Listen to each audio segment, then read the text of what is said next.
Hey everyone! So, as many of you have already seen, Scopely put out a War of Champions update, just kind of giving us some more information regarding the War of Champions, that is coming in January, and how right now we're in the qualification rounds.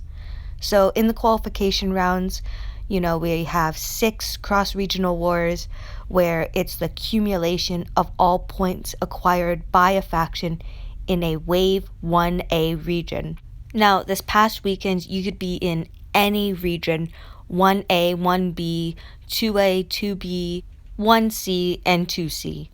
So it's just showing here that they're actually giving us a timeline for when we will have qualification cross regional wars, as well as when we will have rest periods.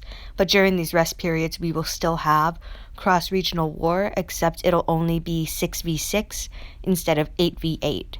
So with this, it shows that for all the 1A regions, that's where we have 8v8 wars, while all the B regions will have 6v6 wars. So what they're doing with this, 8v8, it's obviously a more active region, while 6v6 is for less active regions because you don't need as many people to be on in order to war. Now, I will say, I don't mind these rest periods. I'm guessing that the one in November is around American Thanksgiving, and the one in December is obviously right around Christmas.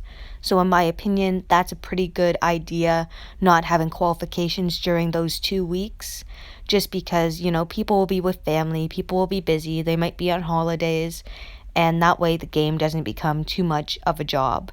And it seems that the last qualification round is the 10th of January. But even though it says it's a qualification cross-regional war, it says it's all 6v6 cross-regional war, and that scores will not be tracked. So that's a little confusing. It kind of contradicts each other because the one is saying that it is a qualification round, but the other part is saying that it won't be counted. So I'm hoping to get more information on that. Scopely is opening up a new transfer region window. So this will let all players that aren't in 1A regions to be able to transfer to 1A regions, except they're allowing all players in any region to transfer to any Wave 1A region, except for there's 4 specific regions here, and I'm going to guess that they're newer regions. So all 1A regions, including my region, will be made inbound, enabled on the 4th of November. I do like that Scopely is giving people the opportunity to still join in on the War of Champions. I know it'll be interesting to see what new factions and people end up coming to my region of Blount and where other factions end up going. It's telling me in this post that after transfers, only Wave 1A faction scores will be counted towards War of Champions, and it says that the first war in November will also be counted towards WOC qualifications, as well as the one that we just had this previous weekend. So that's kind of nice because it means that no faction who didn't make the jump already is at a disadvantage from being in a B region or a C region, but at the same time, they could have been in a less competitive region at the time and scored massive points just because the competition wasn't as difficult as it might have been in a 1A region. So just to make note, again, it's the top 40 factions in 1A regions that have the opportunity to go to War of Champions. And it shows that here that once you go, you can only transfer back into a Wave 1 region. Cross-regional war for anyone who wants to qualify in a 1A region. They will have 8v8 wars, and I like that just because it encourages the whole faction to participate and be active. Then again, it also shows if a faction has weaker members and stronger members, because you really need to strike that balance and have a balance all throughout the day and the night and graveyard shift to ensure you have you can generate points at all hours, basically. It seems that the attack bonus from the general this past weekend wasn't a fluke. It's going to be used in all 6v6 regions, while the standard plus 20% defense boost will be used for the 8v8 format. So I guess it's to encourage the slower regions, the regions that are less active in 6v6, to attack faster.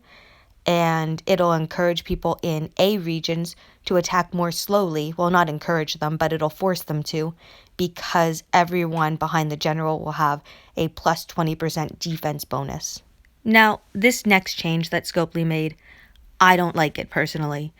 I think that they should leave war as it is for the time being, because making a change in the middle of a competition, well, to me, I don't like it. Like, it just doesn't seem fair.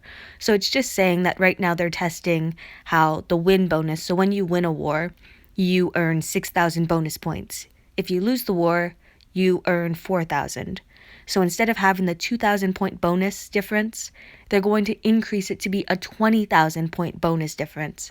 So every time you win a war, you get a bonus 20,000 points. So the reasons why I don't like this. 1, we're in the middle of a competition and all of a sudden the rules are changing again.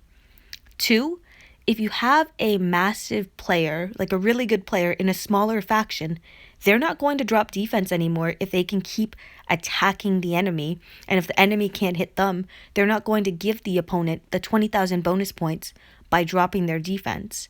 And the attackers, they're not going to want to raise the flag, because a flag, even though it cuts the time down, it means they give away the 20,000 points right away. In my opinion, again, this type of structure encourages coin wars. It encourages the faction who coins the most to end up getting the 20,000 point difference, which is a huge number of points if you think about it. Because it's like 20,000 points is like losing a match 5 times. Actually 6 times, because the winner gets 24,000 and you only get 4,000. And 4 times 6 is 24, so... And it says here that they're analyzing this in the next war for 1A regions only. This to me doesn't make any sense. So they're actually influencing the World of Champions qualifications the 2nd or 3rd week in.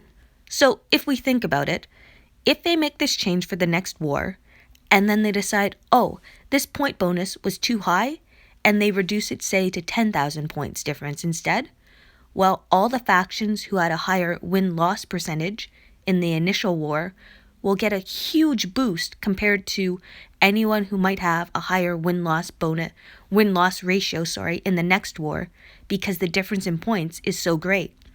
It's going to be an uphill battle for factions, because all of a sudden, in the first war, one faction's 20 wins is 400,000 points, and now all of a sudden, if it's reduced to 10k, it's 200,000 for the same number of wins.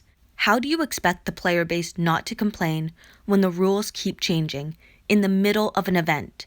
If they want to make this change, I don't see why they can't do this in the week that they've already deemed to be a break week from qualifications.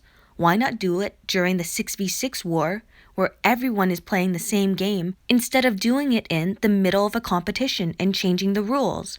In order to test the difference, if you have to do it this next war, why not just increase it to 10,000 points instead of 20,000? At 20,000 points, it's a times 10 increase from the original amount. Times 5 at 10,000 is still quite a bit and would be substantial in my opinion. So I would love to hear all of your thoughts on this change to war, because it's going to be influencing anyone who's trying to qualify for War of Champions. It's right now going to punish the factions that are active and have a decent win-loss, and instead just reward the top 1% of factions.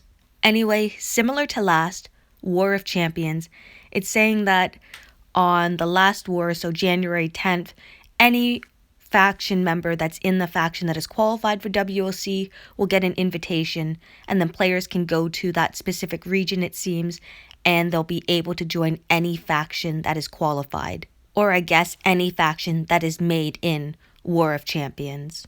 So this next portion just shows kind of the war standings across all regions, regardless of if you're 1A, 1C, 2B, or whatever. Here I'm just showing you where Twilight Princess, my faction, ended up. This secondary part is showing just the war standings for 1A regions. And for just 1A regions, I believe we came in 17th. So I'm pretty proud of my faction for that, and I look forward to joining them for the next war qualification match. Thank you everyone again for watching and listening to my video. Feel free to express your thoughts in the comment section below, and I'll talk to you guys soon.